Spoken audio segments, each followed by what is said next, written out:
and welcome to another edition of Loving Literature with Miss Chowdhury. I know I've been gone for a little while. It's just been going back to work and just having to settle into a new sort of work environment. Schools are very, very different at the moment. So just with that, I'll take a little bit of a break, but hopefully I will try and make some more videos and get them on very, very shortly. Today I've actually decided that I'm going to talk to you a little bit about Emma. It is another Jane Austen novel. It used to be my second favourite after Pride and Prejudice. However, it sort of slipped down the rank a little bit across the last few months, because whilst we were on lockdown, I rediscovered Persuasion.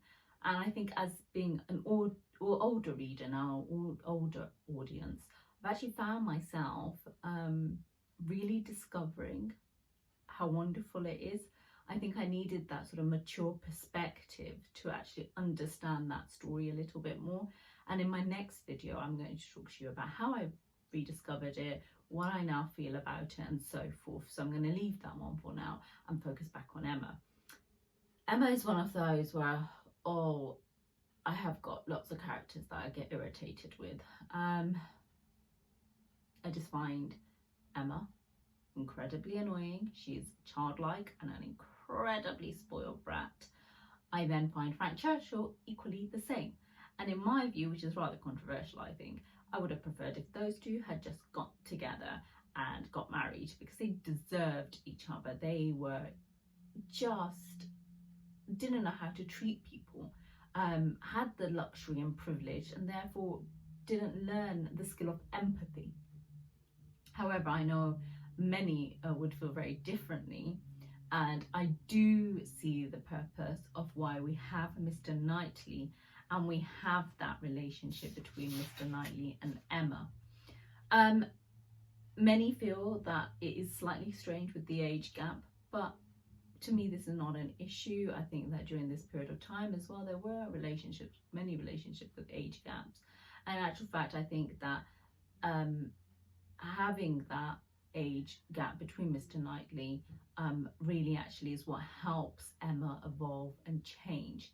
He is that constant force in his life that does tell her from right and wrong, does tell her how to improve and grow as a person, and I think we needed that. Without that, Emma would be even more dislikable than she is in my view already. I've got a couple of really favourite sections here. One of my favourite sections is the bit where Mr Knightley and Emma, Frank, Miss Bates, they've all gone to Box Hill, and because I live really close to Box Hill as well, I like this bit even more. Sometimes I like going there, sitting down and imagining what it would be like if I was in their party, and hoping that I'd be nothing like Emma, but sometimes I worry that I would be. This section I really like is the bit, the section that I really like is the bit where Emma is scolded by Mr Knightley for her comments that she makes towards Miss Bates. She is rude, uncaring, and he corrects her here, picks up upon that and tries to make her a bit more understanding and a well-rounded human being. So here he really does tell her off. And I think it's really effective. It shows his level of maturity, but it also is that turning point, I feel, in the novel where she as well learns that she cannot carry on this way. And she starts to develop that element of growing up and going through that transition. And I think with her character, you do see that transition and that change. And this is the scene where I think the turning point comes, where she realises what she has actually done has been cruel and has been unkind. But I think it is also the moment in the novel where we realise that both of them know that this is not a matter of friendship anymore. This is actually a bit bigger than that. They are very much in love with each other as well. So I'm going to read a little bit to you. So there are a couple of words here that I may struggle with pronouncing, so I'm really sorry about that. But hopefully we can get through. Let's have a look. Emma, I must speak to you as I have been used to do. I privilege rather than endured than allowed. Perhaps I must still use it. I cannot see you acting wrong without remonstrance. How could you be so unfeeling to Miss Bates? How could you be so insolent in your wit to a woman of her character, age and situation? Emma, I had not thought it possible. Emma recollected, blushed, was sorry, but tried to laugh it off. Nay, how could I help what I did? Nobody could have helped it. It was not so very bad. I dare say she did not understand me. I assure you, she did. She felt your full meaning. She has talked of it since. I wish you could have heard how she talked of it, with what candour and generosity. I wish you could have heard her honouring your forbearance in being able to pay her such attentions as she was forever receiving from yourself and your father, when her society must be so irksome. Oh, cried Emma, I know there is not a better creature in the world, but you must allow that what is good and what is ridiculous are most unfortunately blended in her. They are blended, said he, I acknowledge, and where she prosperous, I could allow much of the occasional prevalence of her ridiculous over the good. Were she a woman of fortune, I would leave every harmless absurdity to take its chance. I would not quarrel with you for any liberties of manner, were she your equal in situation. But Emma, consider how far this is from being the case. She is poor. She has sunk from the comforts she was born to, and if she lived to an old age must probably sink more. Her situation should secure your compassion. It was badly done indeed. You, whom she had known from an infant, whom she had seen grow up from a period when her notice was an honour, to have you now, in thoughtless spirits and pride of the moment, laugh at her, humble her, and before her niece too, and before others, many of whom, certainly some, would be entirely guided by your treatment of her. This is not pleasant to you, Emma, and it is very far pleasant to me.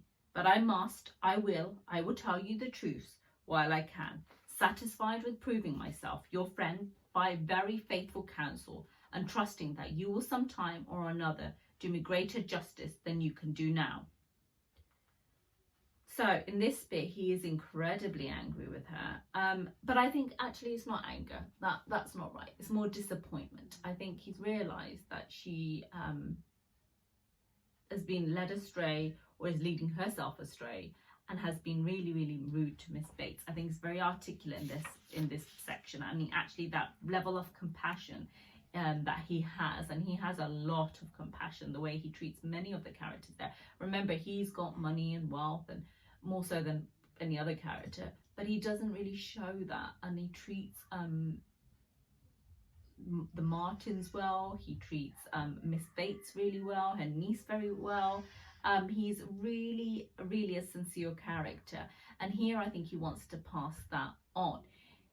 He does point out to Emma, yes, she is, Miss Bates can say ridiculous things, and Miss Bates's only crime is sometimes she just talks too much, and talks, but it's harmless. She isn't hurting anyone. She treats everyone really, really well, and at the end of the day, she has had a lot of misfortune in her life. She has gone from having some wealth to very little. She's lost everything. She's isolated, alone, struggling day by day, and she's dependent on other people's generosity. And here Emma takes that and actually uses it completely and utterly wrongly, and I think it's so nice to see that he is correcting her. Here it's not the first time we've seen him correct her. We've seen Mr Knightley do that several times, but I think he really builds his argument up well and points out all the things that she did wrong, and for all the reasons. If Miss Bates was an equal and she did that, the woman would have more of this chance of being able to stick up for herself. However, Emma hasn't chosen that, and Miss Bates can do nothing about it. Also, Emma, wrongly I think, is held in high esteem. A lot of people do listen to her, and obviously her views will sway the way people think. And again, I think it is unkind to implant these sorts of ideas in other people's mind too. And so he has done a really good job here of making her understand. And I think this is a turning point for Emma. I think here his words do strike a chord and does lead to her transformation. But I actually think this is a moment as well where actually she realizes that she wants to make him happy and proud of her, and that's not just because he's her friend, but actually more than that, she is in admiration of him, she is in love with him, and that is a turning point in their relationship too. I've got just enough time to read another tiny little section, and the reason why I'm choosing this section is actually really short, but I love it because of the flirting in this bit. I just think it's got really uplifting tone, and you see the little back and forths in their sort of flirtatiousness here, and I think it shows that they are very much in love. It's a really weird one because I think it's the first time where actual fact is, I'm going to read the extract, but I would say go off and watch an adaptation of this. I don't really like the new Emma. Loved the costumes though, but this scene I did really love. I loved the dancing between Emma, Mr Knightley, Johnny Flint's character, and Anna, what I've forgotten her surname, but it was really beautiful. And I like this scene in all the adaptations as well. I think it really shows to the audience that these two are in love and they just don't realise it, or maybe they're not wanting to realise it. I think right from the off-start Emma probably knew with her jealousy that she had towards Miss Bates's niece, but also I think Knightley, he also always knew how much he loved Emma too. So I'm going to read this little section now. Oh, this Jane Fairfax. I can never remember Jane's name actually, but I'm going to do a little video on her at some point. But Miss Bates's niece is actually called Jane Fairfax. Right, so I'm going to read this little section here. Come, Miss Woodhouse, Miss Otway, Miss Fairfax, what are you all doing? Come, Emma, set your companions the example. Everybody is lazy, everybody is asleep. I am ready, said Emma, whenever I am wanted. Whom are you going to dance with? Asked Mr Knightley. She hesitated a moment and then replied, with you, if you will ask. Will you? Said he, offering his hand. Indeed I will. You have shown that you can dance, and you know we are not really so much brother and sister as to make it all improper. Brother and sister? No, indeed. So in this little bit, we are going to get some dancing with Mr Knightley and Emma. We don't read about that in the novel, but from what I can remember, but like I said, in the adaptations, it's really lovely because you do see them dancing. But in this little bit, I think it's a tone that, yes, they've been together for so long, it's almost like they are brother and sister. And, you know, he is old enough to play that older brother role in her life. In fact, he's probably old enough to play a father figure role. But here you see that there's a lot more developing to their relationship, and you are willing them to get together right the way throughout from this sort of moment onwards.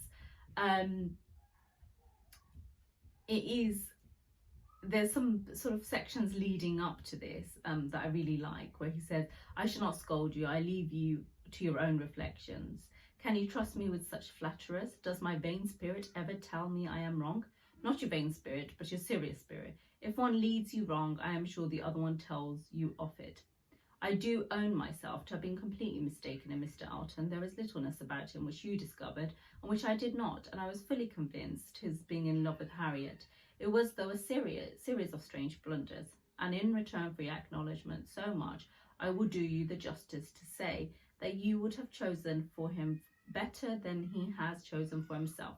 Harriet Smith has some first-rate qualities which Mrs Elton is totally without, an unpretending, single-minded, artless girl, infinitely to be preferred by a man of sense and taste to such a woman as Mrs Elton. I found Harriet more conversable than I expected. Emma was extremely gratified.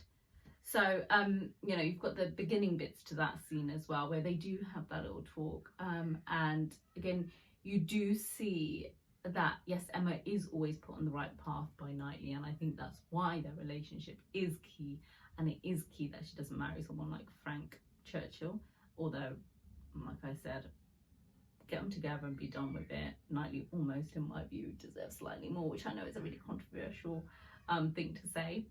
But you do see that relationship now starting to blossom, and that little scene with the flirting, especially even the bit above where they are talking, you have got a little sense of flirting. It's such innocent flirting too. But I really, really love that section. Right, so that is it for today. I'm going to be back with Persuasion tomorrow, and I'm going to look at Captain Wentworth's love letter, which actually is like the most romantic thing I've ever read. And you know, I think it's so underrated. I don't know why it isn't used more or not. We have these great lines by Shakespeare, but in actual fact, this letter is really powerful too, and I'm going to go into that next time I do a video.